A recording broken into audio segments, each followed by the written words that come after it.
नमस्कार, आदाब, सत श्री अकाल, जय श्री राधे। स्वागत है आप सभी का कॉमर्स के नए प्लेटफॉर्म कॉमर्स विद अनसिन में। आइए आज हम लोग एक चैप्टर पढ़ते हैं जिसका नाम है production function and law of variable proportion. Now we will start from the first topic which will be known as the production function. First of all production function को हिंदी में उत्पादन फलन कहते हैं। जब हम किसी उत्पाद को बनाते हैं और उत्पाद को बनाने के लिए जो कार्य करते हैं उसमें क्या होता है, हमने कुछ इनपुट लगाए होते हैं और कुछ आउटपुट हमें मिलता है। हम कोई भी कार्य करते हैं तो हम अपनी तरफ से कुछ ना कुछ इनपुट लगाते हैं जिसके तहत हमको आउटपुट रिसीव्ड होता है।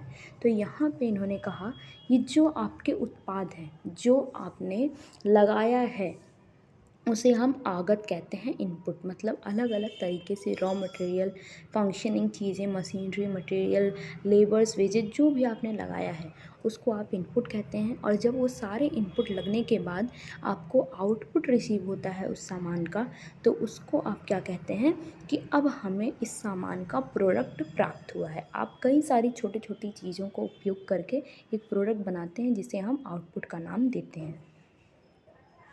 इन्होंने उत्पादन फलन को बहुत ही छोटी सी लाइन में डिफाइन किया है जिसको हम पढ़ देते हैं। किसी फर्म के उत्पादों तथा आगतों के बीच के संबंध को उत्पादन फलन कहते हैं। इसका मतलब जब कोई फर्म है उसमें जो इनपुट्स लगाए गए हैं और जो आउटपुट्स लगाए गए मिलते हैं हमें उस सामान को बनाने में, उसके बीच का जो रिलेशन है उसे आप उत्पादन फलन कहते हैं। आइए हम लोग डिप्स एंड स्टीनर की डेफिनेशन देखते हैं। इंग्लिश में अगर इस डेफिनेशन को बताएं तो the technical relation between input and output is referred to in economics as the production function. और हिंदी में अगर इस डेफिनेशन को बताएं तो आपकी स्क्रीन पे आपको लिखा हुआ मिल जाएगा। उत्पत्ति साधनों तथा उत्पत्ति मात्रा के तकनीकी संबंध को अर्थशास्त्र में उत्पादन फलन कहा जाता है। मतलब उत्पत्ति के जो आपके विभिन्न साधन आपके पास अवेलेबल हैं, उन साधनों में जो भी आपके संबंध हैं उसको इन्होंने तकनीकी साधन बताए हैं और इन साधनों को अर्थशास्त्र में उत्पादन फलन कहा जाता है। नेक्स्ट हेडिंग है उत्पादन फलन की मान्यताएं। बहुत सारी मान्यताएं इन्होंने अजम्पशंस बना रखे हैं जिसको हम लाइन वाइज पढ़ेंगे और उसको समझेंगे। तो पहला क्या है, उत्पादन फलन एक निश्चित समय अथवा समय अवधि से संबंधित होता है। जो आपका उत्पादन फलन है किसी एक निश्चित समय के लिए होता है। ऐसा नहीं है कि ये लाइन वाइज चलता जाएगा, एक निश्चित समय अवधि के साथ ही काम करता है।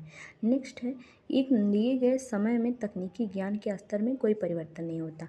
जो आपका दिया हुआ समय है मतलब आप एक निश्चित समय के लिए ही कार्य कर रहे हैं। अगर आपने इनपुट और आउटपुट लगाया हुआ है तो ऐसा नहीं है कि सालों साल उतने ही इनपुट लगाएंगे तो उतने ही आउटपुट मिलेंगे। भाई बहुत सारे चेंजेस होते रहेंगे, हमें उतने ही इनपुट से ज़्यादा भी आउटपुट मिल सकता है या फिर और ज़्यादा इनपुट भी लग सकता है। इसलिए जो भी हमने डिसाइड किया हुआ है प्रेजेंट टाइम में, वो इस प्रेजेंट टाइम के तकनीकी ज्ञान के आधार पर इनपुट और आउटपुट में कोई भी परिवर्तन नहीं होगा, क्योंकि आप एक फिक्स समय की ही बात कर रहे हैं। थर्ड पॉइंट क्या है, फर्मों द्वारा उपलब्ध विकल्पों में से सर्वश्रेष्ठ उत्पादन तकनीक का प्रयोग किया जाता है। In your organization you will be choose only the best alternative. Planning था, ऑर्गेनाइजिंग था, कंट्रोलिंग था, जहाँ भी आपने पढ़ा सब जगह क्या लिखा हुआ था कि choose the best alternative option. यानी कि आपके पास जो भी ऑप्शंस अवेलेबल हैं आप उसमें से बेटर क्या सर्वश्रेष्ठ जो सबसे बेस्ट है उसको आप चूज़ करेंगे। तो यहाँ पे भी इन्होंने कह दिया कि जो भी आपने विकल्प बनाए हुए हैं, आप फर्मों द्वारा अलग अलग जो विकल्प बनाए गए हैं उत्पादन तकनीक का, उसमें आप सर्वश्रेष्ठ का प्रयोग कीजिए। नेक्स्ट है उत्पादन साधन छोटी छोटी इकाइयों में विभाज्य है। तो जो आपके उत्पादन साधन होते हैं वो आपकी छोटी छोटी इकाइयों में विभाज्य हैं, क्योंकि हर एक साथ सारी इकाई लगती नहीं है। कुछ हमारी इकाई हैं जो फिक्स्ड हैं, जैसे मशीनरीज हो गई और हमारे सैलरीड पर्सनस हो गए और हमारे फर्नीचर्स हो गई, बिल्डिंग्स हो गई। और जो हमारी छोटी छोटी चीज़ें हैं जैसे वेजेस, सैलरीज, रॉ मटेरियल, ये सारी चीज़ें क्या हैं हमारी अनफिक्स्ड हैं, जिसे आप छोटी छोटी इकाइयों में विभाज्य मानते हैं।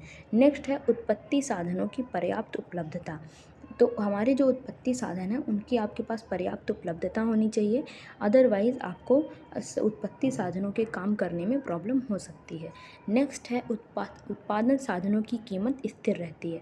तो जो आपके उत्पादन साधन हैं उनकी कीमत आपके साथ स्थिर बनी रहती है, क्योंकि अगर वो अस्थिर हुए तो आपके उत्पादन साधन के अस्थिर होने पर आपके प्रोडक्शन जो आपको प्रोडक्ट रिसीव हो रहा है इनपुट के साथ, वो उसमें भी बदलाव आ जाएगा। आज के लिए इतना ही, आगे हम लोग कल पढ़ेंगे। और thank you for watching my class.